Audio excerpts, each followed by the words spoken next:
যে রিজিকগুলো আমি আল্লাহ বান্দার ব্যাপারে বরাদ্দ করেছিলাম, বান্দা যখন নাফরমানি করে আমি আল্লাহকে যখন অসন্তুষ্ট করে ফেললো, তখন আমি আল্লাহ বান্দার জন্য রিজিকের দরওয়াজা এবং বরাদ্দগুলোকে আমি আল্লাহ তাআলা বন্ধ করে দেই।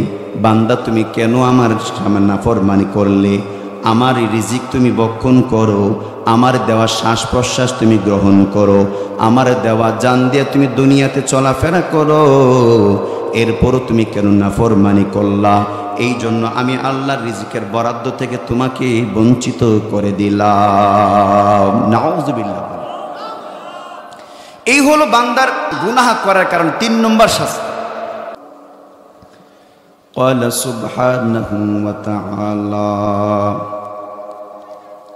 ومن أعرض عن ذكري فإن له معيشة ضنكا ونحشره يوم القيامة أعمى।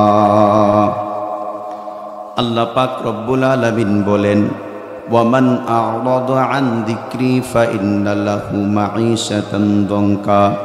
যে সমস্ত ব্যক্তিরা আমি আল্লাহ পাকের স্মরণ থেকে যারা বিমুখ হয়ে থাকবে, যারা নামাজ রোজা বলতে কোনো কিছুই চিনবে না, যারা দ্বীন ইসলাম বলতে কোনো কিছুই যারা বুঝবে না, কোরআন হাদিস বলতে কোনো কিছুই যে সমস্ত বান্দারা বুঝবে না, আমার আল্লাহ বলেন ফাইন্না লাহু মাঈশাতান দনকা, তাদের জীবনের মধ্যে আমি আল্লাহ সংকীর্ণতা দান করব। সব সময় খালি বান্দার বিভিন্ন ধরনের পেরেশানি এবং ডিপ্রেশনের মধ্যে খালি ব্যস্ত হয়ে থাকবে। জীবনের মধ্যে সংকীর্ণতা গুনাহের কারণে আসে। হইরান আর পেরেশানি সর্বক্ষণ খালি চিন্তা পেরেশানির মধ্যে খালি ডুবন্ত অবস্থায় থাকে। এটা হচ্ছে গুনাহের এক প্রকারের সাজা। 2 নম্বর সাজা হচ্ছে হৃদয়ের অশান্তি। হৃদয়ের মধ্যে শান্তি থাকে না। মুসলিম শরীফের হাদিস, রাসূল সাল্লাল্লাহু আলাইহি ওয়াসাল্লাম বলেছেন, ক্বালা রাসূলুল্লাহি সাল্লাল্লাহু আলাইহি ওয়াসাল্লাম আল বিররু তুমানিনা। নবী বললেন, নেক আমল করার দ্বারাতে বান্দা তোমাদের জীবনে শান্তি আগমন করবে। ওয়াল ইসমু মা হাকা ফি সাদরিক, যখন তুমি বেশি পরিমাণ গুনাহ করবা, গুনাহ করার দ্বারাতে তোমার দিলের মধ্যে অশান্তি তৈরি হয়ে যাবে, শান্তি লাগবে না, অস্থির হয়ে থাকবে, দিন রাত ভালো লাগবে না, ঘুমও তোমার আরামসে বান্দা ধরবে না। এটা একমাত্র হওয়ার কারণ হইল বান্দাহের গুনাহ। গুনাহ যত বান্দা করবে, বান্দার পেরেশানি, অস্থিরতা, অশান্তি হৃদয়ের মধ্যে আল্লাহর পক্ষ থেকে দান করবে। এই হলো 2 নম্বর শাস্তি।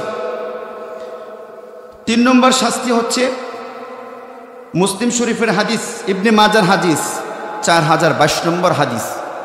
রাসূল সাল্লাল্লাহু আলাইহি ওয়াসাল্লাম বলছেন, ক্বালা রাসূলুল্লাহ সাল্লাল্লাহু আলাইহি ওয়াসাল্লাম ইন্নাল আবদা লা ইউহরামুর রিজকা বিযামবি ইউসিবুহু। নবীজি বললেন, যে সমস্ত বান্দারা গুনাহ করবে, গুনাহ করার কারণে তাদের জীবনে বিভিন্ন রকমের মুসিবত খালি আগমন করবে, এর মধ্যে কিন্তু থাকতে চান না।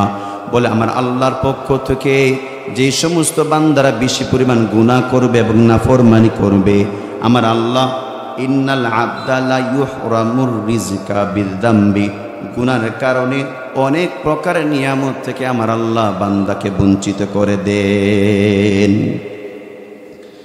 যে রিজিকগুলো আমি আল্লাহ বান্দার ব্যাপারে বরাদ্দ করেছিলাম, বান্দা যখন নাফরমানি করে আমি আল্লাহকে যখন অসন্তুষ্ট করে ফেললো, তখন আমি আল্লাহ বান্দার জন্য রিজিকের দরওয়াজা এবং বরাদ্দগুলোকে আমি আল্লাহ তাআলা বন্ধ করে দেই। বান্দা তুমি কেন আমার সামনে নাফরমানি করলে? আমার রিজিক তুমি ভক্ষণ করো, আমার দেওয়া শ্বাস প্রশ্বাস তুমি গ্রহণ করো, আমার দেওয়া জান দিয়ে তুমি দুনিয়াতে চলাফেরা করো, এরপরও তুমি কেন নাফরমানি করলা? এই জন্য আমি আল্লাহর রিজিকের বরাদ্দ থেকে তোমাকে বঞ্চিত করে দিলাম। নাউযুবিল্লাহ।